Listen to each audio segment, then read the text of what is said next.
Hello, it's the Degenerate. Welcome to our YouTube page. Steak and I are going to go through the 2025 college football season, give you our best bets, everything from win totals, conference championship picks, Heisman bets. I don't really have a ton, but we'll talk about it. And if you're on the YouTube page right now, do us a favor. Make sure you're subscribed and also smash, as most YouTubers say, that like button down there. Hit the like button. Hit the subscribe button. We're going to bring a lot more videos to the YouTube page throughout the NFL and college football season with best bets and whatnot. And we have to do our NFL best bets as well. They'll also be on the newsletter. You can find that on our website, thedegenerateweekly.com. You can subscribe for free. We give all our best bets every week. Lastly, we are presented by Pickett Sports. If you're not familiar with Pickett Sports, download Pickett. It's an app to track all your wagers. You sync your sports books. It's very seamless. Here's the ad read. The ultimate sports betting tracker and social network that brings all your bets and friends into one seamless experience. Sounds great. Simply sync your books, place your wagers, track your bets, engage with the community, shop for the best odds, analyze your performance, and so much more. Download Pickett, use our promo code DJ, and you'll get a couple bucks back. All right, Steak, let's get right into it. We're going to talk ACC first, I believe. This will be fun because we've got some teams or a team that we disagree on, and that's always fun because I hate when we listen to people talk about sports and sports betting and all they do is agree and align and glaze each other. So I think we're going to clash quite a bit here. All right, I'll go first, and I'm going to start with the first team that I like the most in the ACC. I don't even know how you feel about this. We didn't even have like a prep or anything. The only thing we've done is preview these conferences together on our live streams, which, if you're not familiar with us, we do every weekday, 10 a.m. to 12 p.m. Eastern. All right. You can find it here on YouTube or Twitch and Twitter. I'm going to go with Louisville, and I'm going to go all in on Louisville. I'm going to take Louisville over 7.5 wins. It's minus 160 on FanDuel. And I'm going to take it a step further. I'm going to take them to win the ACC at plus 750. Now, here's the thing. If I'm taking somebody to win the ACC, it's because I don't believe Clemson's going to win the ACC. And you and I have been Clemson guys. All right. We've traded off, I think, for the past 3 years, taking them over their win total to win the conference. Cade Klubnik to win the Heisman. Not to bring that up. But I've got Dabo fatigue. All right. Before I talk about Louisville, I'm just curious. Do you also have Clemson fatigue? Yes, but I at least say we get credit for being able to see that Cade Klubnik was a Heisman level player because he is. I mean, is that crazy of a take? Like, I don't think it's the best bet, but I don't feel that stupid. Like, I thought Colin Klein from Kansas State was going to be the #1 overall draft pick. That's a dog shit college football take. Cut that out. But liking Cade Klubnik to win the Heisman, I don't feel a lot of shame about that, to be honest. But it is ironic that now that Clemson's trendy and Cade Klubnik's trendy, we're both kind of bullish on them. I definitely am not fading them by any means, but do I see the season not going quite as good as everyone thinks? Yeah, kind of. Okay, good. I don't want you to sit here and tell me that you think Clemson's a lock to win this conference because it'll make me not feel as good about my wager. Because if you were to bend don't break with Clemson, I would be terrified.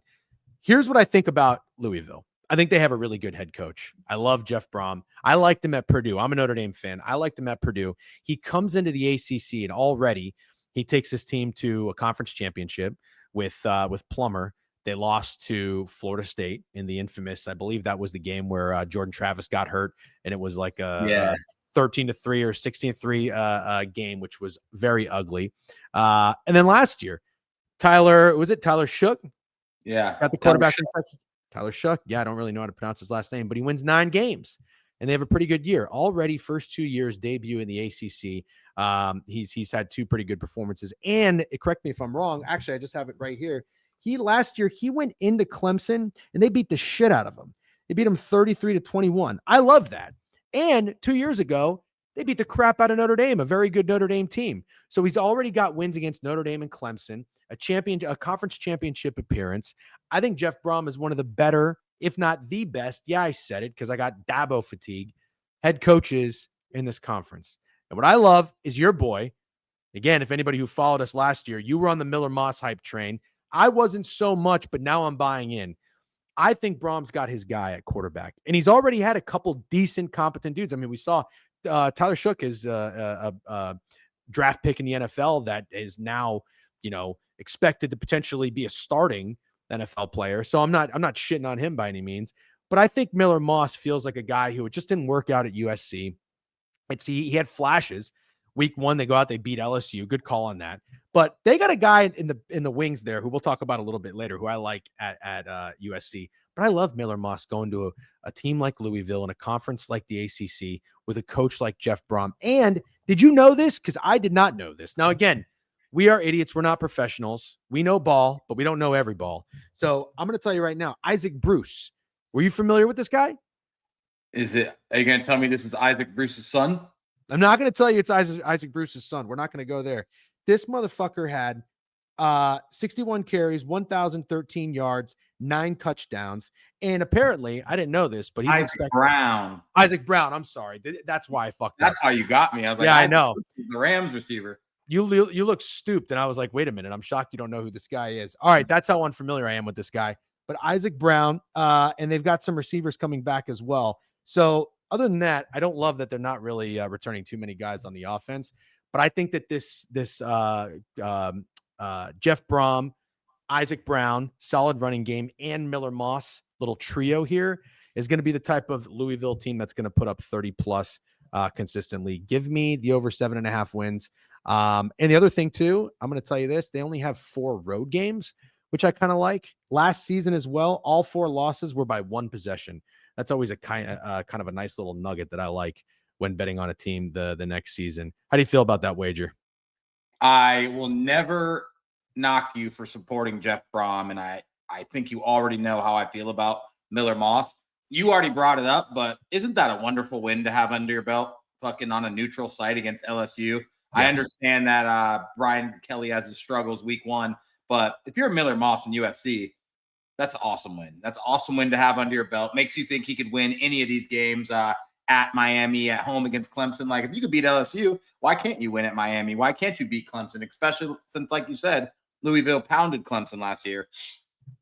The secondary was awful last year, and I don't really see that they got a lot better. That does concern me for games against Cade Klubnik and Carson Beck. Sorry.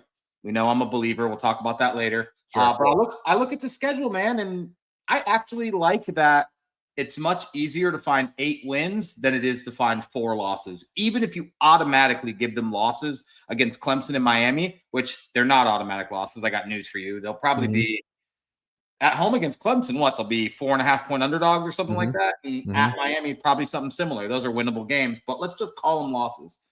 They could still lose to Bowling Green, Eastern Kentucky, James Madison, Virginia, Boston College, Cal, Kentucky, Pitt, and SMU. I mean, come on. That's what I'm saying. So I like your bet for sure, just going off the schedule and the fact that I do think Miller Moss has dog. And I think Miller Moss is underappreciated. I'll go as far as to say that. I agree. I think he is too, and I think he's going to show it. He's 50-1 to win the Heisman if anybody really gives a shit. But I like that a guy like Miller Moss in a new system with some unfamiliar faces. The biggest concern for Louisville is going to be the defense, as you said. But I think their offense can be able to put up like at 30, 35 points a game. Hopefully the defense can keep the opposing offenses under that number. 3 patty cake games to start the year: Eastern Kentucky, James Madison, Bowling Green, to get you right before a road trip, a test on the road to Pittsburgh, and then you come home and you play Virginia. Those 5 games, 4-1 at the worst. Then you get a bye before playing Miami. I love that. I just think it sets up really well. And again, these are the road games: at Pittsburgh, at Miami, at Virginia Tech, at SMU. What do those all have in common? Think geographically. At SMU, at Virginia Tech, at Miami, they don't go to the West Coast. They don't go to the West Coast. They don't have to have one of those weird ACC road games like Stanford or Cal. They get Cal at home. What's that? Cal comes to them. So I love it. We won't spend too much more time on Louisville. That's probably Louisville under was one of my favorite wagers last year. Louisville over is going to be my best bet. And it's a plus 750 to win the conference. I'm not hammering it by any means, but I will have multiple units on the over. All right. Tell me what you like in the ACC. I like the Miami Hurricanes. All right. Let's talk about them. And I did give this pick out on Twitter a while ago. And here's an issue. I took the pick on Twitter over 8.5 wins. I love that. I'm not a sharp guy. So it's hilarious that it's at 9.5 wins now with the over being plus 122 because I'm not a sharp guy. I'm not a guy in the cornfields. So it's very funny that I got that type of CLV. Over 9.5 wins, obviously, what I'm saying isn't profound or rocket science, but it leaves absolutely no room for error. I really liked 8.5 because I'm like, you know what? Even when Miami drops that Miami game that they always do, I still might be okay. But here's where 9.5 puts you. It puts you at not being able to drop one of those games because they play the Gators, who are going to be much better than they were last year because Graham Mertz stinks and DJ Lagway doesn't stink. They play Notre Dame, who I have my opinions on. I know you have your opinions on. I obviously think they'll regress from a championship performance, which also isn't anything profound. But more importantly, I just like what they're doing. I like Carson Beck. I think Carson Beck is the most disrespected current college football player we have. I think Carson Beck did a lot more than he gets credit for. And people just act like he sucks. Carson Beck doesn't suck, man. He doesn't. He was a very successful quarterback at the University of Georgia. You could argue maybe his head's not in the right place. He's fucking dating influencers and obviously, maybe cares about the wrong things, but I'm in on Carson Beck. I'm in on the number 1 transfer portal class in the ACC, the number 2 transfer portal class in the whole entire country behind LSU. And I understand what you're asking for. You're asking for all those guys to gel quickly, which is why I want to go through the schedule. Yep. I think fucking Miami is going to boat race just about everyone on their schedule. With talent, I'm sorry, I'm drinking the Miami Kool-Aid this year. I know it's crazy, but with the exception of Notre Dame, who I do think they're going to beat, not boat race. Obviously, there's no talent gap between Miami and Notre Dame. I'm going to pull up Miami's schedule. Well, let me while you do that, before we walk through it, let me just give you one tidbit, okay? Yeah. Or at least tell you this. This is where we are clashing. I'm going to take Miami under 9.5 is minus 150. And I just want to bring something up to you. As much as you like Carson Beck, which I actually respect your take on that. I like a guy that shows he's got talent. He's capable of being one of the top tier quarterbacks in college football. Now he's got a change of scenery. Maybe he's got a little chip on his shoulder. I think he's going to have a lot of fun and do very well in Miami. But I'll never forget this last year. Miami played Duke. Malik Murphy was not very good. I had Miami in that game like minus 20.5, minus 21.5. The final score of that game, Steak, was 53-31. I won the bet, but it was a sweat and a half.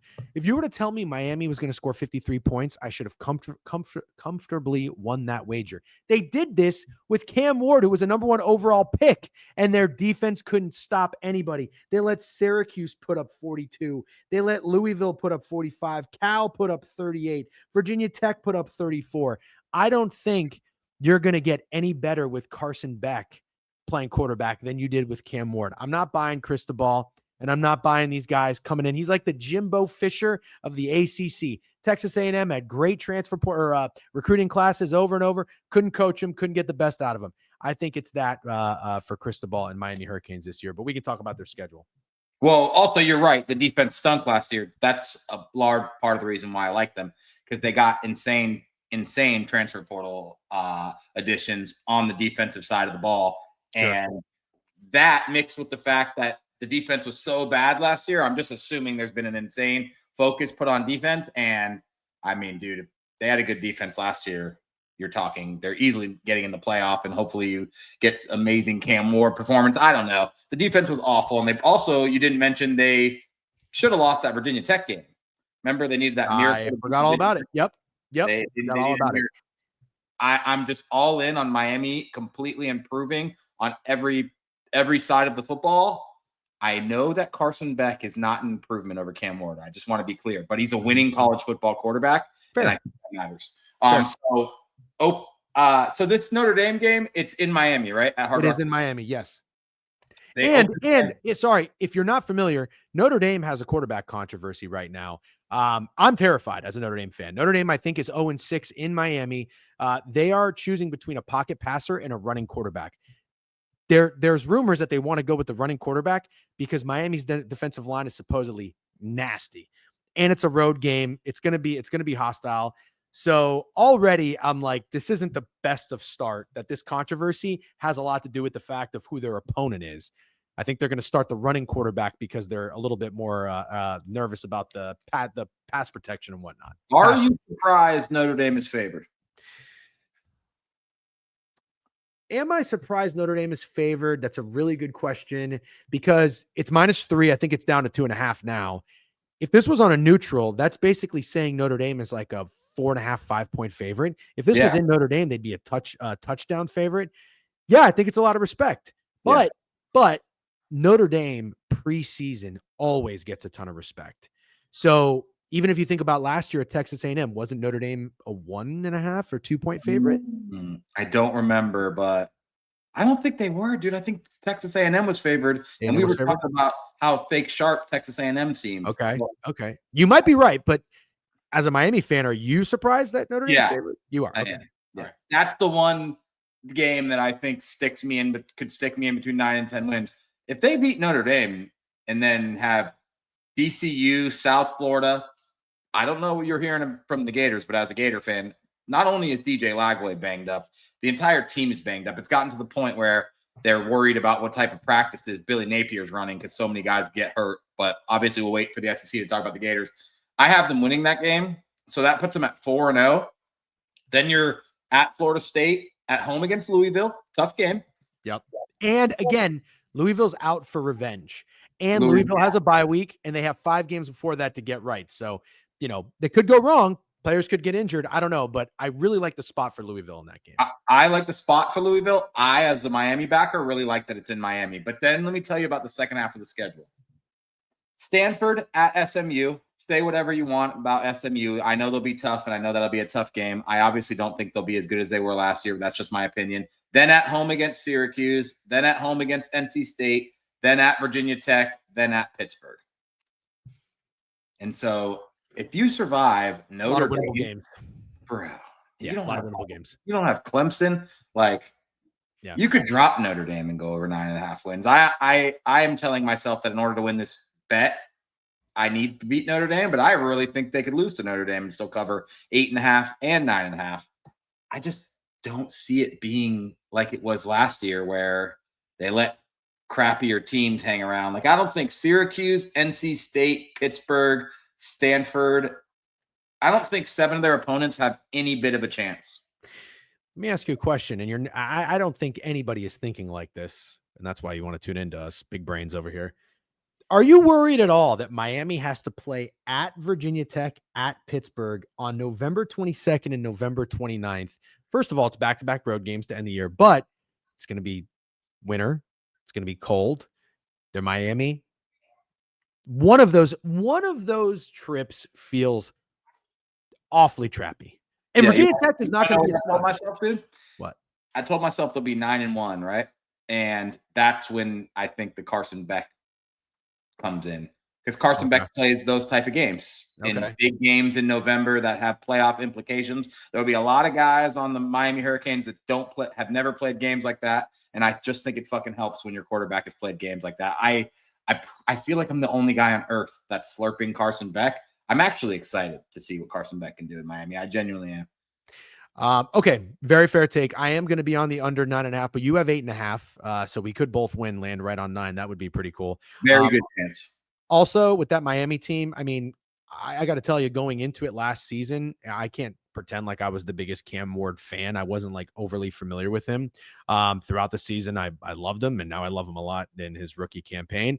But I really like Damian Martinez. I really like Xavier Restrepo. Although both those guys are gone as well. I have no doubt they can reload. It's college football. It's transfer portal. No doubt Cristobal can get talent. Did Damian Martinez get drafted? That's a stupid question. I think he did. Yeah, I think he did. Yeah. I can't remember. I know Xavier Restrepo didn't, but no, they weren't that good. Fair. There's guys that could be easily as good as Xavier Restrepo and Damian Martinez this year. The 28-year-old tight end did get drafted by the Seahawks, but I'm not worried about replacing the production at all. Okay. All right. Here's another over for you, and then I'll give you an under next. But first, I'm gonna ask you a question. Is Georgia Tech trendy this year? Yes. Okay. Absolutely, yes. So on my notes for Georgia Tech, that was the first thing I put. Not that it's going to dictate my wager, because I think I've already made a decision, and I think I'm going to take the over on Georgia Tech. I think I'm going to take the over 7.5 wins at -155. I don't love laying all this kind of all this juice, especially throughout the same conference, because like some of these teams play each other, you know. Um, but I thought about it a little bit more, and it was kind of a last second play for me that I added. I was out on Georgia Tech. I was in on Georgia Tech. I was kind of back and forth. And then I saw something that was really interesting. And I did text you this. I saw that in the recruiting classes, the top 10 recruits going to the ACC. So not the top 10 in the country, just in the ACC. If you put a list of the top 10 recruits in that conference, Georgia Tech has 3 of them. Isn't that fucking insane? Yes. I mean, look, I know this is one of the weaker conferences and it's not loaded with these big schools, but it's still crazy to me that this is the Georgia Tech that I think their coach, Brent Key, I think he really might be putting something together, a respectable, competent football team. And I'll tell you what, I wasn't a Haynes King guy, but I watched him last year, and I think I'm ready to admit that I'm wrong. I'm not saying he's some elite quarterback, but he does something that I really, really like. He plays his ass off. He plays hard, and that Georgia Tech team played hard. I wasn't super familiar with this, but I was reading that they dealt with injuries throughout the year. And this is what I love. Last season, they ended the year and they lost to Notre Dame and Virginia Tech in back-to-back weeks. But they ended the year beating Miami. They beat NC State. And then they went on the road to the infamous Georgia game and took them to 8 overtimes. Yeah. And then they played Vandy and they lost Vandy in a bowl game. But I like how they ended the year. And I mean, I'm looking at their schedule, and there really weren't that many bad losses. They lost at Louisville. They lost to Syracuse, but Syracuse was tough as shit with Kyle McCord, and that was a really close game. Now, I always get worried sometimes when there are these trendy teams that are bringing back a lot of starters, and we'll talk about that when we get to another school. Spoiler alert, Arizona State. But they are bringing back 9 starters and Haynes King, and I just think I'm kind of falling for this team. Here's some of the things that I wanted to point out. I think that Georgia game, even though they lost, I think they gave this team a lot of confidence. And I think that's the message throughout the entire spring and the offseason. And these guys now are able to recruit real talent and good football players is already a good sign. Now, when you got recruits, you can't go out there and shit the bed. So it kind of holds you accountable to having to continue to play very well. Oh, my mic was just muted. Did you just mute my mic? No. Oh, that was weird. But I already like now that Georgia Tech is going to come into this year, and I think they're going to want to, that wasn't a fluke year. I think they're going to want to like uphold a standard. But listen to this schedule. I think that this works out pretty well. They open up the year at Colorado. Tough. Yeah. Tough. Because we don't know what Colorado is going to be. So this is what does concern me, because I think that game could make or break your season. But right after that, you get Gardner-Webb. Okay, I like that. You open up at home, so even if you have a tough loss, you can come out there, you can feel good about yourself, hopefully with an ass kicking. Then you get Clemson out of the way early. I'm okay with that. I'm okay with getting Clemson out of the way early. The other thing I like is right after that, you get Temple at Wake Forest, then a bye week before you play Virginia Tech at home. Now, for a team like Georgia Tech, it's actually kind of a tough stretch. Virginia Tech at home, at Duke, then Syracuse. It's harder than it looks. It's harder than it looks. Yeah. These are a lot of toss-up games, but I think that Georgia Tech could be on the right side of these toss-up games. And like I said, I'm okay with getting Clemson out of the way early. Also, if I'm not mistaken, doesn't Clemson have a really tough game to open their season? Yeah, LSU. Wait a minute. Clemson plays LSU to open the year. Oh, yeah, they do.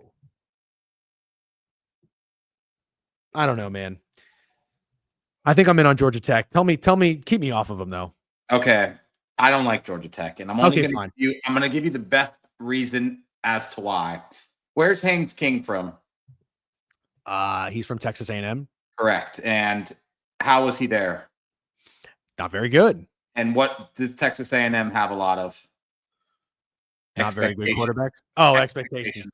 And I'm glad you brought up Vanderbilt. I don't know how much we're going to get to talk to them in the SEC, but you brought up, obviously, they played each other in the bowl game. I'm watching that SEC football thing on Netflix, and like Vanderbilt was awesome last year with zero expectations. They beat Alabama. They played Texas tough. Once again, not talking about Vanderbilt, but I'm going to circle back around. Everybody watched Georgia Tech beat FSU in Ireland last year because it was on week 0, and FSU had a lot of expectations. They were expected to be really good. I think they were like top 15 in the country. People were excited about DJ Ugalele. Hilarious looking back, but that's what it was. And Haynes King and Jamal Haynes, is that the running back's name? They ran all over these dudes. They destroyed them. And not only that, Georgia Tech, which is one of the craziest college football games of the year, I'm pretty sure was on Thanksgiving or Thanksgiving weekend, I should say. Like, I watched that with my family. A bunch of family members who never watched football were watching like, oh, wow, Georgia Tech's keeping up with Georgia. Everybody saw it.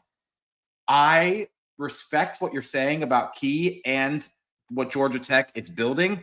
I don't believe that Vanderbilt or Georgia Tech is going to do well with expectations. They just don't. Haynes King doesn't remind me of an expectations guy, and Georgia Tech doesn't remind me of an expectation school. They remind me of a team who, if you sleep on them, they could surprise you. And they did that with a lot of teams last year, but I don't think anyone's sleeping on Georgia Tech this year at all. No one on their schedule is. And another year, a year full of tape, Haynes King, who I don't think is like, I don't think he's anything special, man. I think he's a pretty mobile dude, and I think that's cool, and I think he can run. But do I think he's impossible to figure out with a whole year of tape on him? Not at all. I don't. And so, like, I think Tech is dropping some of these games they shouldn't. And if you want me to be completely honest, I like Tech's under. Fair enough. Are you going to take it? I don't know. Are you going to? Are you already locked into the over? No, I'm not. I don't know. This is my least favorite win total. Okay. I think it's a really good one to talk about. I just realized, though, we've been doing this a really long time. What I like betting on in college football are good coaches. And I love when good coaches get their guys. Now, of course, there's always these expectations, these new expectations after a successful year. I mean, I think by Georgia Tech standards, that was a pretty good year for them. Even not so much on like the win and loss record, but it's like how they performed that Georgia game. That alone gave them like respect in the public perception. So I am a little worried when you have that same coach, that same quarterback, and any other component coming back. The public immediately wants to go and bet these teams, and more often than not, it doesn't really work out. But I just wasn't sure if like it was super lopsided. I like the running game. How can you not? They are only returning 2 of their 5 offensive linemen. Not my favorite thing, but I lean that way. I lean that way with Georgia Tech. All right, give me another ACC bet if you got it. I got one more. Okay, this is more one I'd like to talk about. Okay, I have a lean, but I just want to talk about it. The North Carolina Tar Heels. And there's a mixture of things with the North Carolina Tar Heels. In my opinion, if you would have told me like 2 years ago, like the North Carolina Tar Heels are going to get Bill Belichick as their head coach, you'd be like, wow, that sounds fucking awesome for a basketball school. I would take that. Man, that's exciting. Then it happened, and not a lot of good news has came out about it since, right? It's like it's nonstop talk about his super young girlfriend and how she's inappropriately involved at practices. And it's like all about her, like so much about her. They talk about her on the Pat McAfee show. They talk about her on Pardon My Take. But like, I'm just going to ask you a question. What have you heard about the North Carolina football team and their expectations this year? And has any of it been positive? This is interesting. I thought going into it, everybody was going to love this. I really did. All I've heard listening to VSiN or any other college football podcasts are people shitting on North Carolina and Bill Belichick. So I'm starting to come around and understand what you're saying. Like, nobody's talking that highly of North Carolina in year 1 of Belichick, because my first thought was, I'm going to fade the shit out of them. But you know what happened? Just, it feels like yesterday. Everybody faded the shit out of Colorado when Deion Sanders became the head coach. Yep. And I'm pretty sure they burned everybody and went over their win total too, by a smidge. So and won 24.5 point dogs week 1 or whatever. I'm starting to think that North Carolina could be a team that somehow, with Bill Belichick as their head coach, surprises people. So I do think it's a very fun one to talk about because I immediately thought, oh, Michael Lombardi, another guy from VSiN too, is like their head of their scouting or player development, or I don't know, something like that. That's another guy I wanted to fade. All I wanted to do was put money against NC State. Then next thing you know, every Tom, Dick, and Harry wants to put money against Bill Belichick and NC State. I don't like aligning with everybody all the time. You and I bet the same way. There's sometimes I just want people to know we will buy into hype. We did it with Caleb Williams and Lincoln Riley in year one at USC.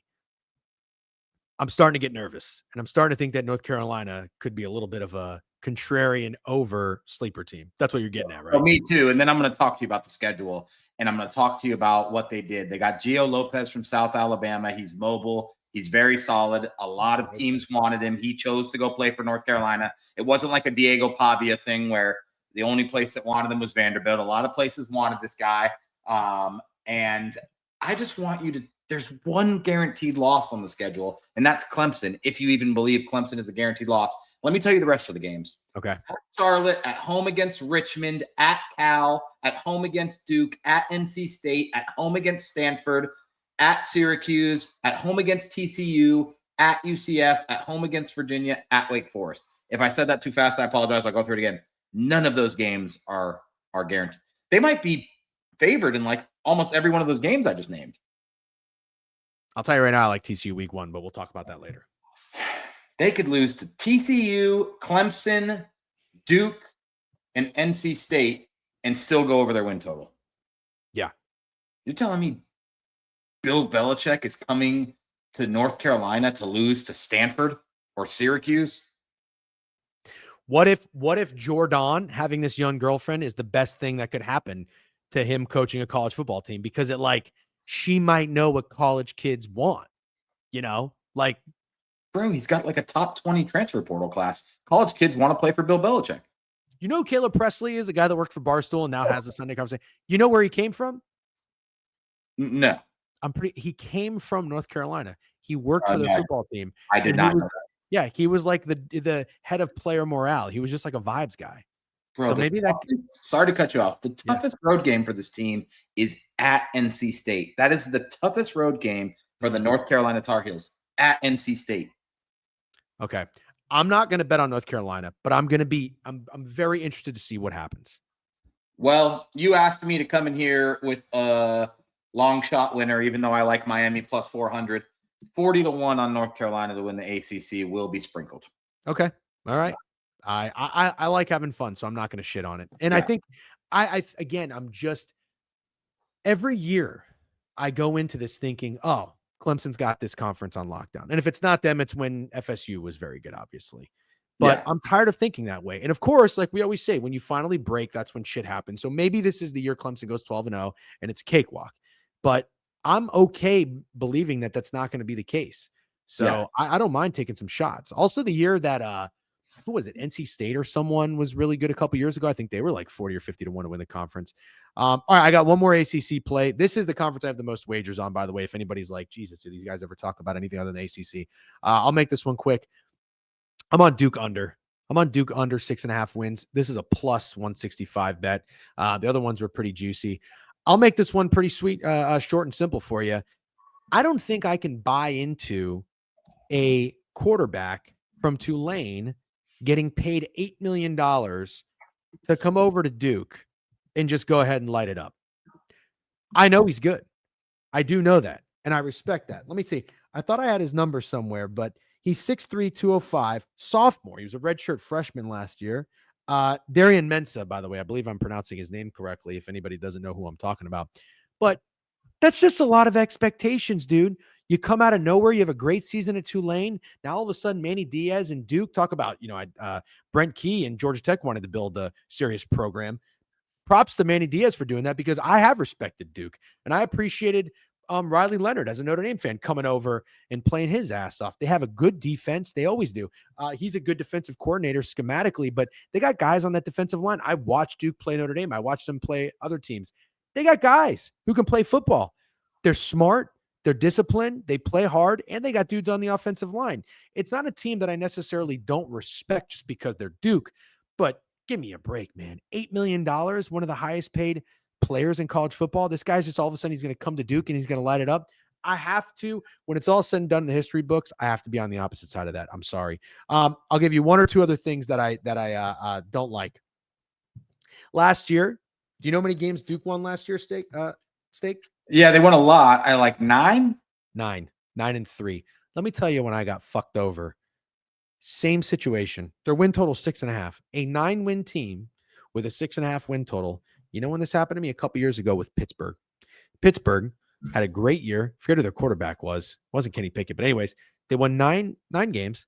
The next year, they got the guy that was the quarterback from Boston College. He came back. I don't know, Jerkovich, Phil Jerkovich. Yeah. He came back. He's like a hometown Pittsburgh guy. I was like, oh, I'm all in on Pitt. They suck. Yeah. I think the line is a little bit telling. And if you look at this schedule, actually, before we go through the schedule, you have an opinion on Duke. Tell me what you think about Duke this year. Okay.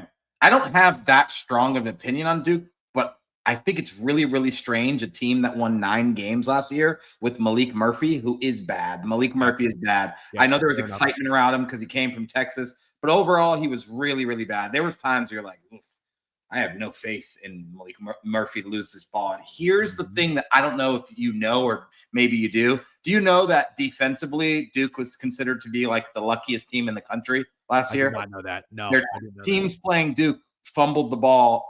Sorry. Duke's opponents have 2.5 times more fumbles and lost fumbles than them. And like, that is a luck stat. Like, I'm sorry. Unless you're going to tell me that Duke is just that much better than everyone in the country at forcing fumbles and recovering them. That's not happening again this year. I'm sorry. It's just not. And they also, this isn't a luck stat, but they allowed half as many sacks as their opponents, which I think is actually kind of incredible. But here's what scares me about Duke. They have a game against Elon, and then they have a bunch of 50-50 games, a bunch of 50-50 games. But I don't look at Duke's schedule and think to myself, like, wow, I can find a lot of wins. Here's the schedule. At Cal, fine. It's probably a win, but it's at Cal. You have to travel to the West Coast. Georgia Tech, that's not a guaranteed win. That's probably a loss. Illinois, that's not a guaranteed win. That's probably a loss. NC State, definition of a 50-50 game. At North Carolina, that's probably a loss. At Syracuse, that's probably a win. And here's what's crazy. How often do you think a team travels to the home of the quarterback they just stole in the transfer portal at Tulane? That's an awesome game. You know who's going to be jacked up for that game? Tulane. And you know who's a pretty good fucking football program? Tulane. Exactly. And it will be fucking loud. And I don't think that's a guaranteed win for Duke. Matter of fact, I can't fucking wait to bet on Tulane in that game. I'm so excited. I'm more excited for Duke at Tulane than most people. I say that right now. And then you got at UConn is a win probably. And then you got at home against Virginia. So Duke has 1, 2, 3, 4, 5, 6, 7, 8, 9, in my opinion, 50-50 games, 10 actually, 1 guaranteed win, and then 1 game at Clemson. So you want to take the under, dude? I fully fucking support you. I think it's nasty. Thank you. Now, let me just say something. I'm not going to, you went through the schedule beautifully. I'm not going to do it again, but I am going to just touch on a few things that you didn't mention, because one of the reasons I am fading Duke is I think the schedule is really tough for a team like Duke and for a team in a weak conference. I think this is about as difficult of a structure that you can get for an ACC schedule. As you mentioned, after Elon, they get Illinois, and then they go right to Tulane. Steak, they got 3 road games in 5 weeks. At Tulane, NC State, then at Syracuse and at Cal. Those aren't juggernauts, but those are just weird places to go play. And they're not guaranteed wins for a school like Duke, that's for sure. And dude, they get a bye week. This is the craziest thing. So they get a bye week after Cal because of that cross-country trip, essentially. Yeah. Then they play Georgia Tech at home. Then they get another bye week. And they play Clemson. How much does that suck? You get a bye, you play a game, you get another bye, and the bye is before Clemson. Your bye is hopefully before a team you're actually going to beat. They're not going to beat fucking Clemson. They're not going to beat Clemson. They're just going to have an extra week to fucking stare at their inevitable doom. It's brutal schedule for Duke. All right, so I'm on Duke under, and that's it for me for the ACC. Do you have anything else? Not really that I think it needs to be discussed. No. Okay. All right. Well, let's head over to the Big Ten. I've only got 2 wagers in this conference, but I am excited to talk about it. So Steak, no, not last year. What was it? When were you really bought all in on Michigan when they won the championship? 2 years ago. 2 years ago. Sorry, I don't know how to brain fart on that. 2 years ago, you were all in on Michigan. Great job on that call. It felt like their year. It was their year. Then you had a great call too regarding a Big Ten situation. You said you were all in on Oregon, which you ended up being correct about. I wasn't so sure. I mean, they didn't win the championship, but they did win every regular season game. You said in the playoff, the winner of Oregon or Ohio State was going to win the national championship, and they did. That was a great call by you. Coming into this conference, it's pretty top heavy with Penn State and Ohio State. Oregon's an interesting team this year, and we'll talk about them in a second, but I want you to go first. And I just want to give you the overall theme for the Big Ten for me. I don't think Penn State or Ohio State is going to have a cakewalk to the conference championship. I'm not sold on either team. I'm not sold, and I'll give you 2 reasons. With Penn State, you're missing Abdul Carter and Tyler Warren. Tyler Warren caught 104 passes. Abdul Carter might have been one of the best defensive linemen I've seen in my lifetime. Mm-hmm. Well, I'll give you another reason. James Franklin, okay? And Drew Aller all of a sudden is this quarterback where, he didn't have any receivers. Now all of a sudden they got 3 transfers to a wide receivers. Are we sure Drew Aller can figure out how to throw to wide receivers? I don't know. We'll see. And then with Ohio State, listen, they have to replace a lot of talent, but I'm sure they can. One thing nobody's really talking about, though, is they have to replace defensive coordinator Jim Knowles. Now they got Matt Patricia. So it's a bunch of new guys in there with a new defensive coordinator. Jim Knowles going to Penn State, by the way, is super weird. And a new quarterback, Julian Sayin. We don't really know what Julian Sayin is. So I don't have a position on either of these teams, but it kind of segues into the position I do have on another team. I'm not sold on Penn State, Ohio State. How do you feel? I will not fade Ohio State. Let's just put it that way. Okay. I won't fade Ohio State. There's just too much unknown with Julian saying, like, I'm not going to sit here and pretend because I watched some spring game highlights or some high school highlights or that I know whether or not this 5-star quarterback is going to pan out for Ohio State. But God, I mean, how good did Jeremiah Smith make Will Howard look like? There was a point in that playoff where you're like, is Will Howard going to be a really good NFL quarterback? How about in the championship game? I don't think he had any incompletion in the first half. He was insane. And I just can't fade Ohio State. Matter of fact, I actually will go as far as to say, I think they're being disrespected again. Oh God. I do. Like, I think they're being disrespected again. I think everybody might be in trouble because let's be honest, like, I respect Ohio State. I would love to be an Ohio State fan, but I went to the national championship with you, and I do not think Ohio State fans are overall very pleasant people. I like 5 of them. Yep. Same. And the rest are tough. They're tough. They're really, really cocky and used to winning and kind of obnoxious about winning. But I think we might be in trouble. I would buy Ohio State before I would buy Penn State for the exact reason you said. I don't trust James Franklin at all. And I don't really trust Drew Aller, to be honest. But who got over the hump last year? Ryan Day. He got over the hump. Yep. I mean, he had one of the hottest seats in college football after losing that Michigan game. What were they? 24.5-point favorites? Something like that. Right? Around there. Yeah, around there. Best response by a coach I've ever seen. Yep. I mean, they smashed fucking Tennessee. They smashed Oregon. And, they kind of let Notre Dame crawl back into that game, but we never thought Notre Dame was winning that game. You never thought Notre Dame was winning that game. And I'm just fully bought in on Ryan Day over James Franklin. I don't know if that's a hot take. I don't know if that's a lukewarm take, but neither of these teams are making my list. Like, I'm not betting the over wins on either of them. But just don't be surprised when Ohio State runs the table again. That's all I'm going to say. Okay, fair enough. Well, as I said, because I don't really fear the 2 juggernauts of Ohio State and Penn State this year, I feel like it might be a little bit more open than we think it is.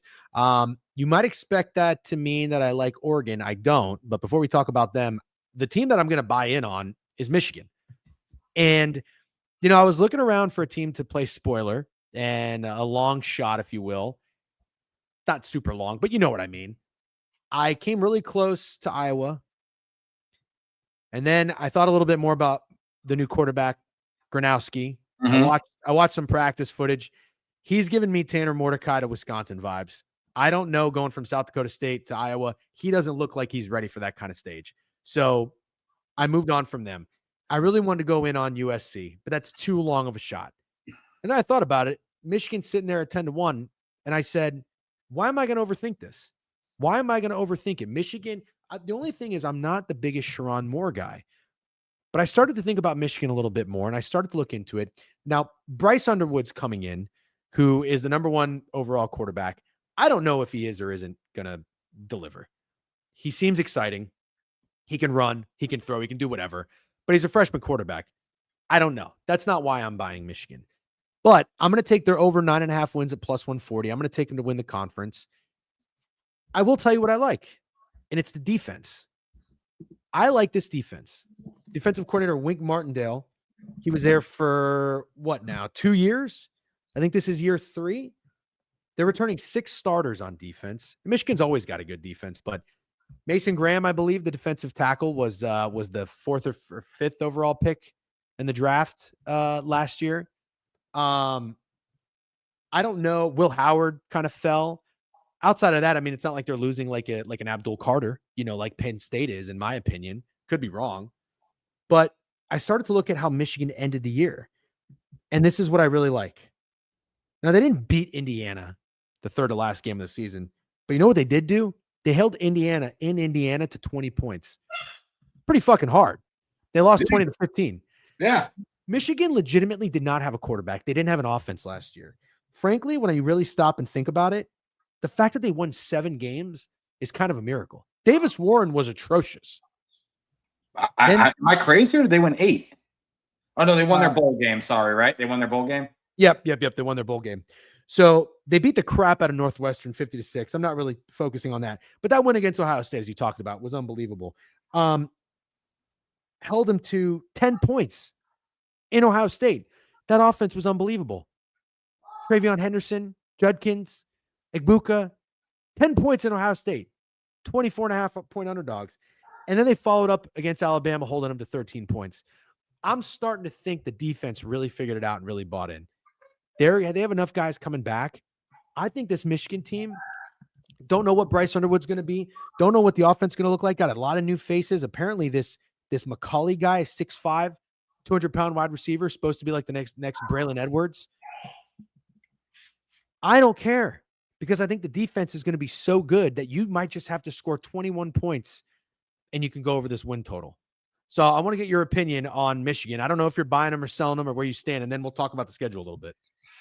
You mentioned the defense, and they got that guy Trey Williams, the defensive tackle from Clemson. He's a huge deal. But I'm going to talk about the offense. I don't know about Bryce Underwood because I haven't seen him play.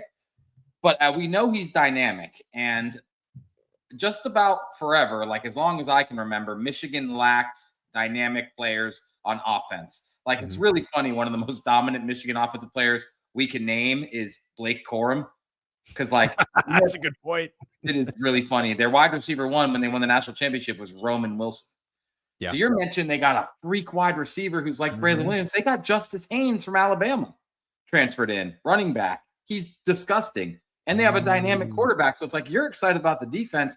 I'm excited about them being dynamic on offense. I think it's incredible they won 8 games last year. Bro, it is an under-exaggeration to say that the quarterback play was bad for Michigan. It's the worst. Some of the worst quarterback play we've ever seen. Yeah, fair. It's insane that Michigan had that type of quarterback play last year. And I can't believe after what we saw Ohio State do after that loss that they held them to 10 points. That is bonkers. Absolutely bonkers. But with all that being said, how about the schedule, man? You didn't talk about it. No. Michigan being undefeated going into the Ohio State game isn't that crazy. It is not that crazy. They are absolutely beating Maryland, New Mexico, Northwestern, Purdue, and Central Michigan. So I'm giving them 5 auto wins, which honestly, as we look at these schedules, I haven't been finding 5 auto wins for that many teams. Here's what we would refer to as 50-50 games. Just to be clear, I actually don't think these are 50-50 games, but I'm going to give these teams a little respect. At Michigan State, they're going to win that game. At Nebraska, not a huge Nebraska guy. I know, once again, a lot of people are excited about Nebraska. You're not going to get me excited about Nebraska.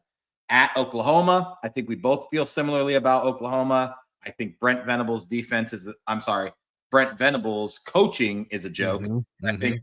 pretty sad that a guy who's defensive minded went to Oklahoma, and the defense is still, in my opinion, horrible. Even if John Mateer's good, I think Oklahoma struggles.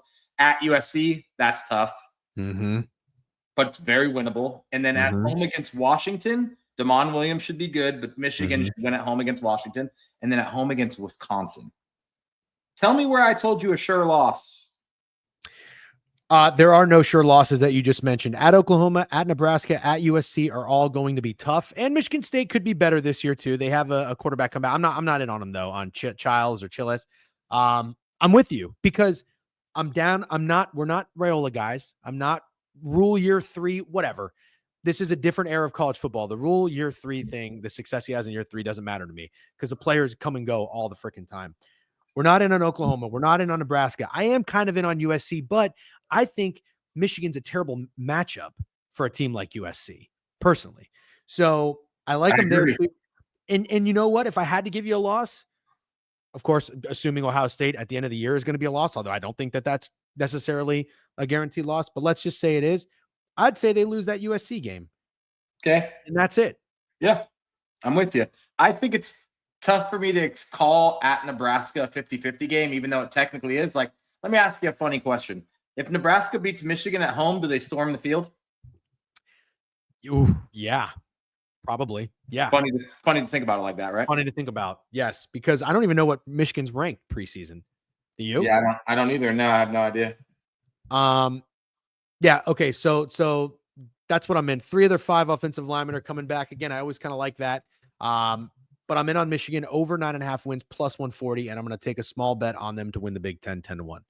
One Steak. last thing to mention, Yep. their backup is Mikey Keene, the guy from Fresno who Yep. they actually played against last year. Very good backup quarterback in case something goes horribly wrong with Yep. Bryce Underwood. The season's not over. Like, Very this good point. quarterback room is immensely, immensely better than it was last year. Great point. Okay, Steak, do you have anything? I have one more bet in the Big Ten. Do you have anything? You go first, but yes, I Okay. have one. All right. Well, on that note, I really just have 2 teams to talk about, Michigan and then Oregon. So before I decided and landed on betting on Michigan, I thought I was going to bet on Oregon. And Steak, you kind of influenced this wager in a way. And I say that with a laugh because you were all in on Oregon last year, but it was mainly because we're Dylan Gabriel guys. 2 years ago, when Dylan Gabriel was at Oklahoma over wins was a 3-unit wager for me. It was one of our biggest bets. We took them every which way. We loved them, but you stuck with Gabriel. I didn't. But one thing you put me onto that I think you have a good eye with, Dan Lanning might be a little bit of a cornball. And he had that infamous quote, I think, when Colorado was coming in. They play for clicks. They play for clicks. Talking about Shador, talking about Dion in Colorado. I'm starting to think that Dan Lanning is a bit of a soundbite guy. Always say has these cheesy cliches. But at the end of the day, I will admit, I think he's a good coach. I think he's a good college head coach. Yes. Good teams. But when Michael Penix was at Washington, correct me if I'm wrong, did Washington beat that Oregon twice? Correct. In the regular season? Okay. Yep. And that's 9.5-point underdogs in the championship game. That was a put up or shut up spot. Dan Lanning did not come through. Last year, you beat Ohio State. You meet him again in the playoff. And for anybody who doesn't know what happened, let me tell you the exact score on this. Ohio State won the game 41-21. Brother, that score is not indicative of how that game was. 20 points. It felt like 50 points. Ohio State. 50 points. They absolutely, I mean, if I was a player for Oregon, I would have literal nightmares about that football game. I really would. You look at this Oregon team. They don't have a lot of guys coming back. 2 offensive and 3 different defensive players. However, to Dan Lanning's defense here, and I'm sure you can talk about it a little bit more than I can because you're good with the transfer portal stuff. I think they did very, very well with recruiting and with the transfer portal. Lanning has recruited his ass off since he's been at Oregon, which this is year 4 coming in. He's 35-6 since he's been there. So he really should have a lot of his guys, assuming that they haven't really departed. But I watched their spring game, and I'm not putting all the stock in the world on a spring game. The thing with Oregon is they have to have the guy at quarterback. They did it with Bo Nix. Dylan Gabriel was that dude. Steak, I got to tell you, I watched this Dante Moore guy. I don't think he's that dude. And you know what? It's really interesting. Even the odds makers don't think he's that guy. Do you know what he is to win the Heisman? Did you take a look? No. Do you want me to take a guess? Got to be Sure. 40 to 1. He's what? 40 to 1. He's close. He's 30 to 1. Yeah. For Oregon quarterback, that's kind of crazy. It's kind of fucking crazy. Yeah, it is. And I actually think you're spitting right now. Okay. Thank you very much. I do not think Dante Moore is that guy. The only other thing that I can really tell you is they don't have a lot of experience at all on defense. They got 2 linebackers coming back, which is great, and a defensive end. The entire secondary, new faces. So I think there's a chance this Oregon team could see themselves in some shootouts. And I'm not sure this is an Oregon offense that I think is going to be your typical Ducks team that goes in there and you think they're going to go over their 35.5 win total every single game. Defense is a problem. And let's not forget, Boise State went into Oregon last year in week 2, put up 34 fucking points on them. I'm just saying, man. You're going to think that wasn't all Genty. It was not all Genty. Exactly. So I'm in. It's juicy, man, but under 10.5 wins, minus 180. I don't care. I'll lay it. I'm taking Oregon under. What are your thoughts on Oregon? Okay. Just in case there's a couple people on here that haven't heard me talk before, I want to address what I said about Dan. 35-6 is awesome. Kids definitely want to play for Dan Lanning. And honestly, if I was a 19-year-old kid, I maybe would too. I just saw the post of the Colorado game. They played for clicks so many times. And I started to think like, damn, Dan Lanning got a lot of clicks for saying that. And it's interesting. Like he's starting to feel like a clickbait type of coach to me. And I think it's unacceptable what they let Ohio State do to them. I think that's absolutely unacceptable. Awesome regular season game. They won. It was amazing. I wouldn't have been shitting on them if they lost to Ohio State in the playoff. No one would have been. The way they lost, I mean, they were completely unprepared. But the best thing I think you said is they have always had that guy at quarterback. You said Bo Nix and Dylan Gabriel. They had Justin Herbert before that. They've always had that guy at quarterback. How is Dante Moore as good as Dylan Gabriel, Bo Nix, or Justin Herbert? He's not. And I just think it is so easy. Like, bro, this schedule is easy. There's one loss on here. If you even say Penn State's a loss, like it's at Penn State, I think they're going to lose for sure. I absolutely think they're going to lose this game. Agreed. And then it's at home against Indiana, Minnesota, Montana, Oklahoma State, Oregon State, Wisconsin, and USC. At Iowa, at Washington, at Rutgers, at North. You're not going in order, by the way, just so you know, right? No, I was going road games and home games. Oh, okay. It looks so easy to take. It does. But let me tell you this. So you bring up a really good point. If you're fading Oregon, you have to acknowledge they have a really easy schedule. So where is that second loss? I think I found it. Okay. Wait, let me guess. Okay. You have the second loss as the home game against USC or at Washington. Oh, you're so close. I got it at Iowa or home against USC. Okay. At Iowa. Yeah. I don't know that Iowa's going to be very good. I really, truly don't. But here is what I like about that. Iowa has a new quarterback in play and a new offense that they have to get familiar with. I really thought I was going to like Iowa, but I'm not buying them. However, if you're going to be Iowa this year with a new quarterback, don't you think you're only going to get better as that quarterback gets a little bit familiar? So I love Iowa on November 8th at home against Oregon. And Oregon, not to mention playing in an unfamiliar place, but that's where I think they can slip up. And yes, I am counting at Penn State as a loss, but I'm not going to tell you that at home to Indiana is going to be a cakewalk either. I think Indiana is going to be a tough team, but they didn't pay Mendoza to they paid Mendoza because they think they can compete again. And Kirk Cignetti is a winning football coach. They're going to be good. They have an 8.5 win total. If you think Oregon last year that went 12-0 is going to scrape by against Boise State 37-34 at home, and you think that Indiana's going to come in there and it's going to be a cakewalk for Oregon, you're crazy. So I think there's a second loss on the schedule, maybe even a third, because I'm not buying Dante Moore. So under Oregon for me, Steak. And then the last thing I'll tell you, I'll leave you with this. My only Heisman bet that I have right now is Jaden Maeva. I probably pronounced the last name wrong, but the quarterback for USC, I got him 66-1. I just like the guy.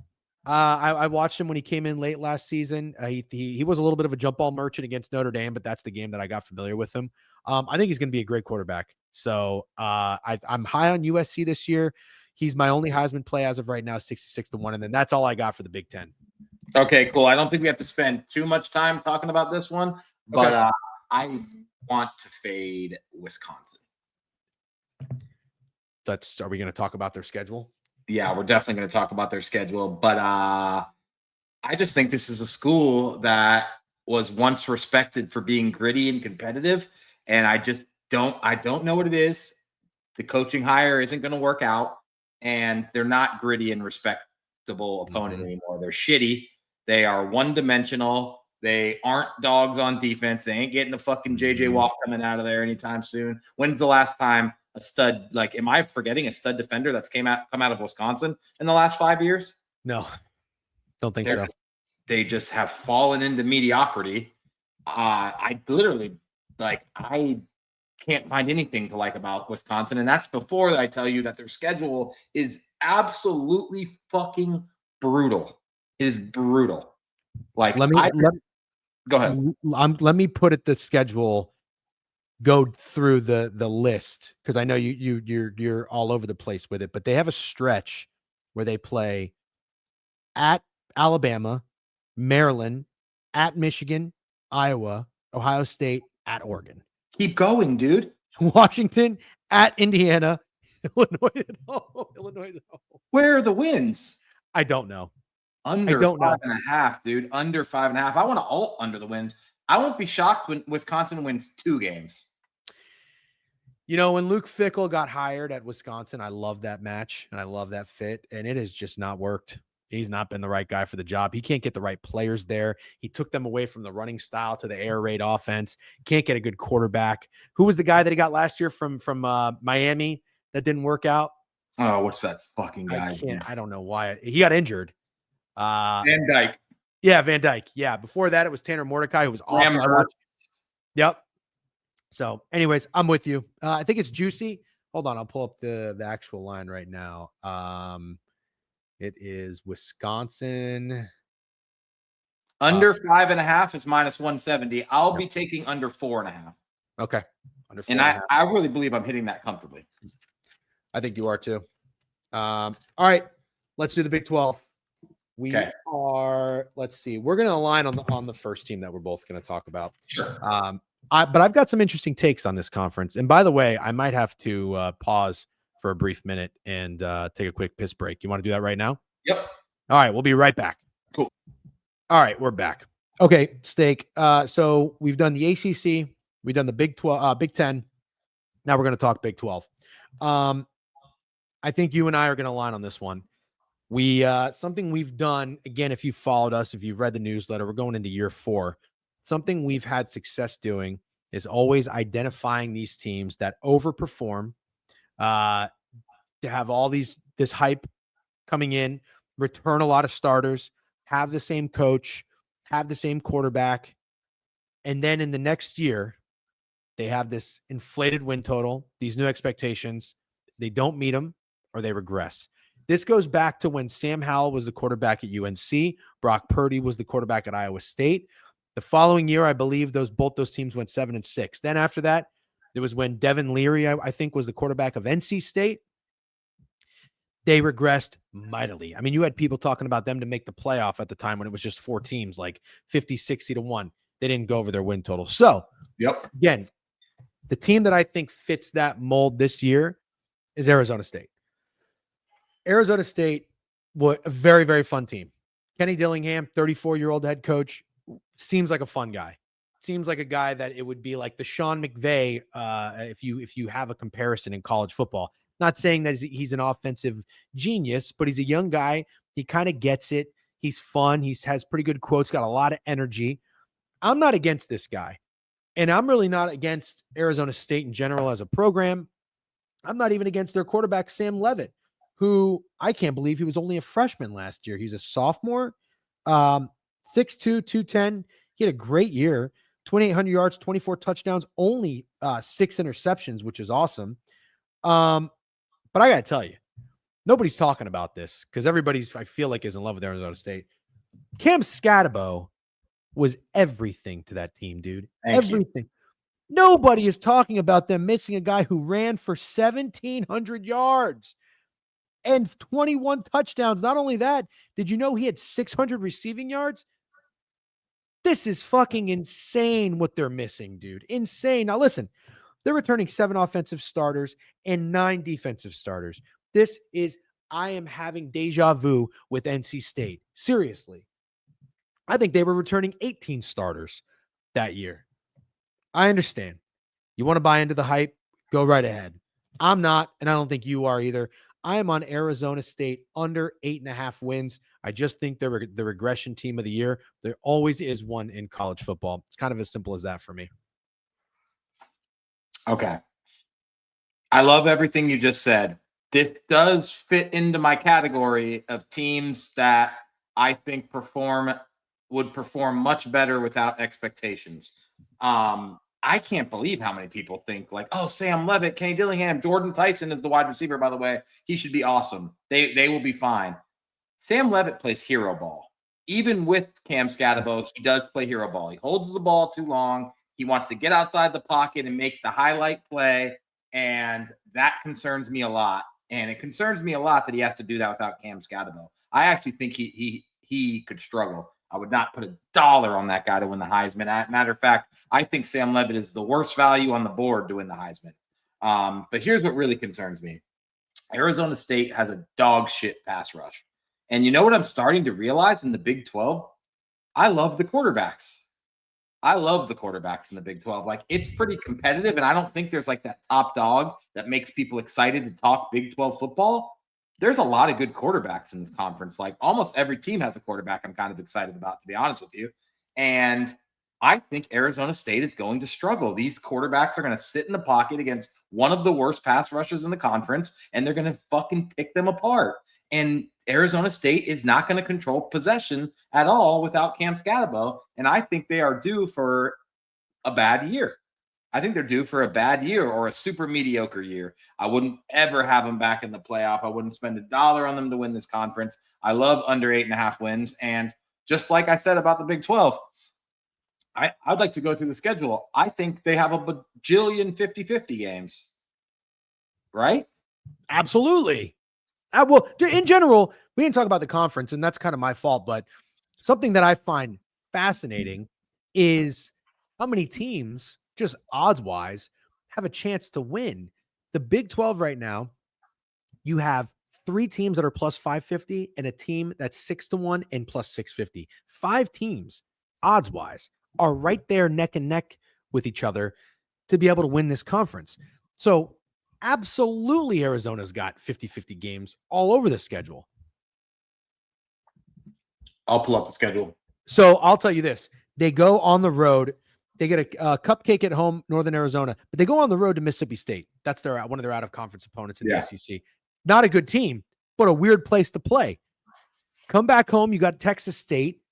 They're not a cakewalk, you know? No, but they are starting 3-0, and I think that 8.5 win total already has the first 3 games caked in there because it's very likely that Arizona State is starting the season 3-0. Sure, but how about this? These are the next 4 games, and this is where I think it gets rough for Arizona State. Well, this will be a test if they can prevail through any adversity. At Baylor, TCU, at Utah, Texas Tech. I'm not even joking, bro. They could lose every single one of those. I was just thinking that. 0-4. I'm not going to say the wheels can fall off. Yeah, but I'm not going to say 0-4. I'll say 1-3 for the sake of figuring out where we actually stand here. So they're 4-3. Okay, 4-3. Houston, at Iowa State, West Virginia. Tough, dude. Iowa State should probably not be as good, but right, yeah, we like Rocco Becht. They've got like a 7.5, 6.5 win total this year too, after having a really good season last year. And don't forget, when they go to Iowa State, Big 12 championship revenge game. Yep. I think they're losing that. I think they'll beat West Virginia and Houston at home, probably. Okay. And then at Colorado and Arizona. Yeah, and I think they're going to lose one of those games too. Yep. I couldn't agree more. 7-5. All right. So we are aligned on fading Arizona State. Okay. We're going to align on another one too. Baylor. You kind of put me on this one. I hope you didn't change your mind. Because we talked about this. Not at all. I love Baylor. Okay. We talked about this, 2 weeks ago? Where the hell are the damn Baylor Bears? Preseason rankings, they've got them 25th in the Lindy's magazine, but Baylor's win total over 7.5 wins minus 105. I'll keep this one simple. I like the head coach. I like Aranda. He's been there 5 years. He's got a 500 record, but the Baylor team that I saw last year was a team that I think is starting to really get some talent. The way they ended the year was very impressive. I don't know if people are really talking about this, but I like teams and college football teams that have momentum going into next season. In terms of returning starters, they got a lot. They're returning 8 on offense and 5 on defense. I think this offense is going to be a problem. And when you typically talk about Baylor, you talk about defense. I think their offense is going to put up 30-plus points. They ended last season winning 6 games in a row. They lost to LSU in their bowl game, but they won at Texas Tech, Oklahoma State, TCU, at West Virginia, at Houston, and they beat the piss out of Kansas, 45-17. And I mean, you look before that stake, these were their losses. They lost to Utah in the second week of the season, but then they lost to Colorado in overtime. Do you remember the Hail Mary? Yeah. The deep ball fluke shit from Colorado. Lost to BYU. That was a tough loss too, 34-28. Then they lost to Iowa State. They got their ass kicked, but pretty good team. Do you remember how Sawyer Robertson became a thing? He didn't go into last year as the expected starter. They had that kid DeQuan Finn from Toledo, like the mobile quarterback they were super excited about. And he had an injury. If your quarterback that you expect to start has an injury, and then your guy comes in and has 3,000 yards, 28 touchdowns, and 8 interceptions, you're goddamn right you're excited to get him back next year. And they have Bryson Washington, who had 1,000 yards as a freshman last year. Redshirt freshman, I should say. Baylor has the best backfield in the Big 12. That's the best quarterback and running back combo in the Big 12, unless I'm missing someone. And PFF has fucking Bryson Washington rated as an 88, bro. You know how high of a ranking that is for PFF? Wow. That's crazy. They love this guy. He averages 4.1 yards after contact. Crazy running back. I'm super excited about Baylor. I have a concern. Just like Arizona State's pass rush, Baylor's secondary concerns me. And I have to be fair and mention that because I'm talking about how much I like the quarterbacks in the Big 12.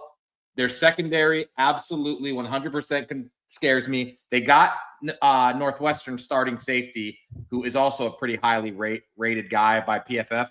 Yes, I did subscribe to PFF, so sue me for dropping that in there. But Devin Turner, safety from Northwestern, a good safety can change a lot of things around for your secondary. He has to have a massive impact, but I love Baylor's offense. I'm in love. Me too. 4 or 5 offensive linemen coming back, and Sawyer Robinson, he's a senior. Dude, he's 6'4", 220 pounds. I mean, he's a big dude. I just kind of think that this is going to be a team that's going to go in there and feel like they can win the conference. Again, you rattle off those 6 wins to end the season. Most of them, if not all of them, were in conference, I believe. And they start the year at Auburn right off the bat. They're going to be up for this game. Auburn's got Jackson Arnold coming from Oklahoma. That is, I wanted to fade Auburn. We'll talk about SEC next, but I think I'm going to stay off of that. But we're not Jackson Arnold, guys. You think Jackson Arnold in week 1 is what you feel confident in? Week 1 at Auburn? I wouldn't. So I like that. And then they go at SMU. That's not going to be an easy game. Samford, Arizona State, Oklahoma State's going to be terrible. They have an absolutely brutal schedule, which is why the win total is 7.5. I don't know if you mentioned that already. The win total is 7.5, not because Vegas is disrespecting Baylor. It is because how tough their schedule. And that's why I think they're tied or almost tied for the lead in Big 12 championship odds. And that's where I'm going. Big 12. Yes. To win the Big 12. Yes. So the teams they do get at home, very important. They don't have to go to Utah, which everybody says Utah is one of the toughest places to play in the conference. They get Utah at home. They get Kansas State at home, and they get Arizona State at home. I mean, those are teams you want to play at home and not on the road. Yep. At Oklahoma State, again, down year for them. At Cincinnati, TCU, I'm kind of high on them. We'll talk about them in a second. Arizona's not going to be good this year. So, yeah, we can move on, but we're both aligned on Baylor over 7.5 wins. I'm kind of tailing you on that one. And then I have one more, and I don't like that I am so high on this team because I'm really high on Baylor, but I'm going to take TCU over 6.5 wins, and this is going to be my long shot to win the conference. They're right on the outside looking in of those teams I talked about that are all 5-1, 6-1. You got TCU right outside at plus 850. Over 6.5 wins is very juiced at minus 175. I don't care. I love it. You're paying a premium, but I'll do it for a future. I do not mind. I'm going to make this simple. I'm a Josh Hoover guy. I was terrified when I saw that fake news on fucking Twitter that he might be a furry. Turns out he's not. So I was out. I'm back in. I think Josh Hoover is a fantastic quarterback, and I'm a Sonny Dykes guy. So you don't think a guy could be a furry and a good player? I don't know maybe he could be a good player, but it's just not my thing. Yeah. It's not my thing. D-Gen confirmed not furry. No, I'm not furry. But anyways, it's as simple as that for me. You got guys, you got coaches that you like. That's it. Give me TCU. I like Josh Hoover. When I watch Josh Hoover play, I see a competent quarterback. I see a dude that also just plays very hard. He doesn't take plays off. And I think Sonny Dykes is a very, very good head coach. Last year, they won 5 of their last 6 games. The only loss was to Baylor, 37-34. And they beat the piss out of Louisiana in their bowl game, 34-3. Bringing back 4 offensive starters and 5 defensive starters. That's fine with me. It's going to be all new weapons for TCU. New running back, new wide receivers. But I don't care. I'm a Josh Hoover guy. The kid from Idaho? I don't know about the kid from Idaho. Tell me. Jordan Dwyer, this kid from Idaho, he was insane. He has almost a 90. He's up 90 PFF grade, one of the highest I've seen from any transfer portal player at all. And then another stat that sticks out, man. Josh Hoover has an 80 plus passing grade against the blitz, right? There's 6 other quarterbacks last year that had that. Let me name them. Okay. Shedeur Sanders, Dylan Gabriel, Cam Ward, Curtis Rourke, Jackson Dart, and Josh Hoover. By Josh Elite Hoover. Company. Those guys are all in the NFL. Buy Josh Hoover stock, dude. I like. Are you in? I like Josh Hoover, and I like the offense. I am scared. I don't know what to like about the defense. I'll be honest with you. Fair. Josh Hoover's 250-1 to win the Heisman. Sawyer Robinson 80-1 to win the Heisman. If anybody gave a shit. Okay, good stuff. Good nuggets to add. Steak, that's it for me in the Big 12. You got anything else? Yes, I would just like to address that I am excited. I've said this on a clip before, so if you follow us on TikTok or you watch the board reviews, you'll have heard me say this. I don't know how to buy Utah yet, and I'm not necessarily sure that I am, but I'm very, very excited for Utah without Cam Rising. I think it's a dark cloud that was hanging over the program, not because Cam Rising sucks, just because you never knew what was going to happen. He was hurt so much. It was like, go into the season and pray that Cam Rising's finally healthy, or the entire season is just a wash. And it felt like 3 seasons of that. And now that's over. And they got this guy, Devin Dampier, mobile quarterback. A lot of people a little worried about his accuracy, which is the case with a lot of mobile quarterbacks. But I'm excited to see Kyle Whittingham with a guy like this. And more importantly, I'm excited that we get to move on from the Cam Rising saga and see what one of, I think, the best coaches in college football, the best home field advantages in college football. Honestly, one of the Utah's a great program. And I'm excited to see. I don't know how I'm going to back them, but I would lean into buying Utah much more than selling. Very fair. Yeah, I thought about buying them too, but I'm a Whittingham guy. Yeah. Dampier's 50-1 to win the Heisman, by the way. I'm just going to wait and see. I think they return some absolute mammoths on the offensive line. Yeah. That with a running quarterback, it should be pretty scary, but I don't know. I'm going to wait and see on them. Wait and see is totally fine. Yep. All right, let's go to the SEC. Steak, I only have 2 wagers in this conference. I will tee it up for you though. It's going to be a Texas plus 280, Georgia 3-1, and then after that you've got Bama 460, LSU 6-1. I'll just go through them real quick because I don't have a wager on any of those teams, but I don't really think that as many people as I expected are drinking the Texas and Arch Manning Kool-Aid. I'd say it's about 50-50. They're not the trendiest team. I don't necessarily hear people fading them, but I could absolutely see it being a square chalk play that hits Texas just being that good, Arch being that guy, and then winning the championship. I'm not betting it. Georgia is a team that I feel like nobody's talking about. I'm not necessarily a Gunnar Stockton guy, but I respect Georgia as a school. They lost some dudes on defense, but overall, watching them play against Notre Dame, yeah, they lacked so many just playmakers. Yep. Georgia's always got playmakers on offense and defense. When I was watching them, I couldn't believe it. It was the first time in my life I ever thought Notre Dame had more athletes on the field than an SEC powerhouse like Georgia. Crazy. So I don't know what they did in recruiting and transfer portal, but I'm not getting there with Georgia. Bama is a school that I think you have a pretty strong position on. So we'll talk about them in a second. Then LSU is a team that not everybody, a lot of people are loving this year. And I get it. And I'm kind of with you. Like, I think Brian Kelly's a great coach, scumbag human being, great coach. I think he's going to win it. Or I've said he's going to win a championship at LSU, but I'm not bought in on Nussmeier.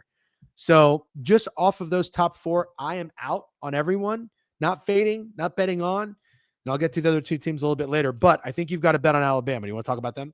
Oh, yeah. Well, let me just tell you a little bit about Alabama, dude. Alabama is the only team in the entire country that's top 10 in defensive line, linebackers, and secondary. And they are the only team in the NCAA football history to have a top 10 player at every single position on defense. They are fucking stacked. And their weakness is the quarterback. And I'm kind of excited about their weakness because I like Kellen DeBoer, dude. He's my guy. I was all in on Washington, all in on Penix. You know that. I don't have to repeat it. And then he went over to Alabama, ton of pressure, replacing the great Nick Saban. And he had a type of quarterback, very athletic, awesome quarterback. I like Jalen Milroe, not his type of guy to coach. It's not. And that's what he had to do. And it didn't go that well. And by didn't go that well, were they 9-3? They were, yes. And they lost a bowl game to Michigan. They were 9-3 and they lost a bowl game to Michigan, but a horrible year for Alabama is 9-3. Everybody was upset. We said it in our clip and people shit on us like, oh, it's such a horrible year. They won 9 games. Like, it's Alabama, man. Like, they scored 3 points at Oklahoma. That's pathetic. That was the one that definitely sticks out. And losing to Vanderbilt's absolutely insane too. That too, right. I love this team. I think they're going to be so good that I sprinkled Ty Simpson to win the Heisman, even though that's kind of silly because he has 0 career starts. What am I basing that on? I'm basing it on how good the defense is, how good the offensive line is, and the fact that I think Ryan Williams is far and away the second best wide receiver in college football. When we talked about way more if Jeremiah Smith didn't exist. This kid's fucking insane. He was doing insane things on the field as a 17-year-old, which is honestly just absurd to think about. I'm excited about him. And I don't think they are bad anywhere.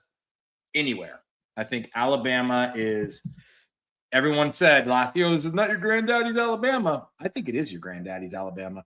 I think it is. I think they got hogs on the offensive line, 5 stars everywhere, insane defense, and a quarterback who I think will more than get the job done. I love Alabama to win the SEC. I like them to go to the playoffs, and I like them to win the national championship. Damn. Absolutely am in love with Alabama. I think they have an absolutely insane year. And I'm not saying they're going to win the national championship, but they're going to be there. And you'll be talking about them all year long up there. So I'm with you more than I'm against you. I think it's very funny that any Alabama fan that was really like genuinely upset last year. I know those were horrendous losses to Vanderbilt and 3 points to Oklahoma, but year one of a new coach and a new regime after you left Saban, like you couldn't have possibly thought you were going to go 11-1 and win the conference again that easy. But I do think it's nowhere but up.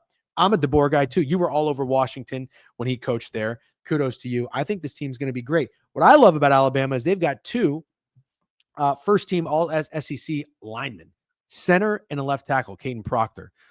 They're returning a lot too. I didn't realize this. 8 on the offense and 7 on the defense. I didn't even know this running back, Jam Miller, not really super familiar with him. Love the name Jam Miller. Awesome. And all their secondaries coming back. So yeah, consider me more in than anything when it comes to Alabama. Any brief thoughts on the other top teams in the SEC? If not, I'll give you my my first play. No, you go. But just before we move on, like looking at the schedule, like Alabama is going to be in the college football playoff. Okay. What do you know what that is? What their schedule is? No. So, minus 180 would be my guess. It's minus what? It literally just moved right in front of me. Minus 184 to minus 188. I would say Wales watching, but we're not live. However, there's a reason that's moving too. So, okay, listen. I might tell you on that, actually, now that I think about it. I'll give you the first team that I'm betting on in this conference. Well, actually, let's do this. I'll give you the first team I'm betting against. Kind of think we're going to align on both of these. I'm telling you a little bit on one of them, but team we're fading, Oklahoma. I'm fading Oklahoma, fading the shit out of them. Under 7.5 wins, minus 135. Again, Steak and I loved the Sooners a couple years ago when Dylan Gabriel was there. That was more of a Gabriel thing, but I don't think either of us were Venables haters. Good defensive coordinator. Well, I feel like I'm the originator of hating Brent Venables. Well, hold on. Now, not when year one at Oklahoma. Yes, I did. I said, yes, I did. Always hated him. All right, fair enough. I'm an anti-Brent Venables guy. That's my whole thing. I said first coach fired last year because I did dislike him so much. And everyone's like, oh, he's definitely going to get another year, which he is. But I sure wasn't wrong about him having an awful year as a coach. Right. Okay, fair enough.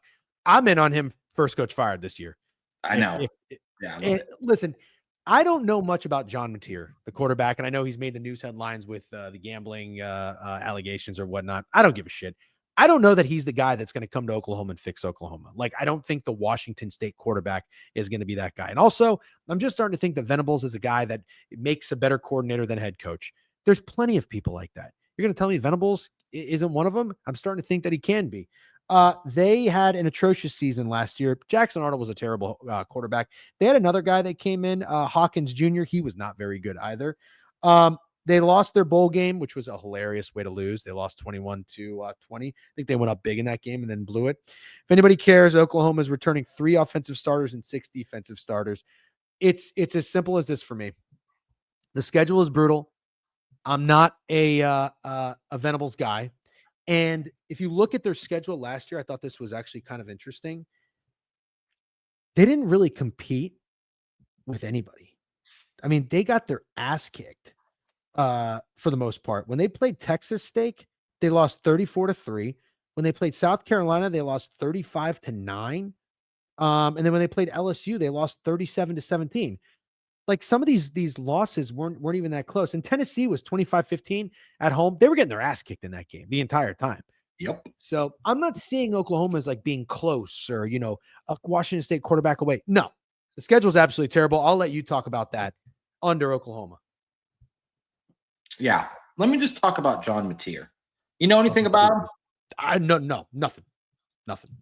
Well, he had a 70 passing grade, which isn't worth shitting on until I tell you that he played a Mountain West's like strength of schedule. Like, that's who he played. He had 1,000 rushing yards. Did you know that? No. Let me tell you what John Mateer ain't fucking doing in the SEC against Alabama. Rushing for 1,000 yards. I don't like him that much. I think he's an idiot for posts. Like, how dumb is a guy who lets a Venmo caption say sports gambling, not only sports gambling, parentheses, USC versus UCLA. You think I trust that guy to make good decisions? When you put it that way, no. Okay. I don't think the style of football John Mateer was able to play at Washington State against fucking janitors is at all going to translate to the SEC. And I got fucking people telling me that not only was Oklahoma's defense better than I thought it was last year, that's going to be better than it was last year. And I don't honestly trust it. Decent defensive line. I think it's a bad secondary. I think they're going to get lit up. And then they got Jaden Ott from Cal. So, like, they brought in some guys. But I'm going to need to see these type of players play in the SEC before you tell me they're stars. Like, people are acting about John Mateer. I'm not excited about a quarterback who had a 70 grade against bad opponents and rushed for 1,000 yards against Oregon State. And, like, I don't know. I should probably have pulled up his schedule who he played last year before I did this, but I think he struggles. And I love what you said about Venables, first coach fired. Venables and Oklahoma don't go together, man. And he's not turning this around. And I know, like, a good example of a coach on a hot seat, Billy Napier. Like, Billy Napier has this guy, DJ Lagway, and he needs that to work out or he's gone. Mhm. I'm not buying that John Mateer from Washington State is the guy that's going to save Brent Venables' job. I'm just not. We're in. Or no, should I say we're out? We're out. We're in on being out. We're in on being out. Yeah, exactly. In on being out in Oklahoma. All right, Steak, last one for me. Again, if you're watching this video, thank you. Make sure you're subscribed to the YouTube page. Like the video as well. You can find us every weekday, 10 a.m., reviewing the board. We call it the board review. And football's coming up next week, I think. Right? Does that sound right? Baby. Kansas State, Iowa State, Ireland. I'm so excited. All right, I'm going to give you this team, and I'm going to let you kind of more so take the lead on it. I'll tee you up, but you put me on to Ole Miss, and the more I think about it, the more I like it. I'm on Ole Miss over 8.5 wins, minus 120.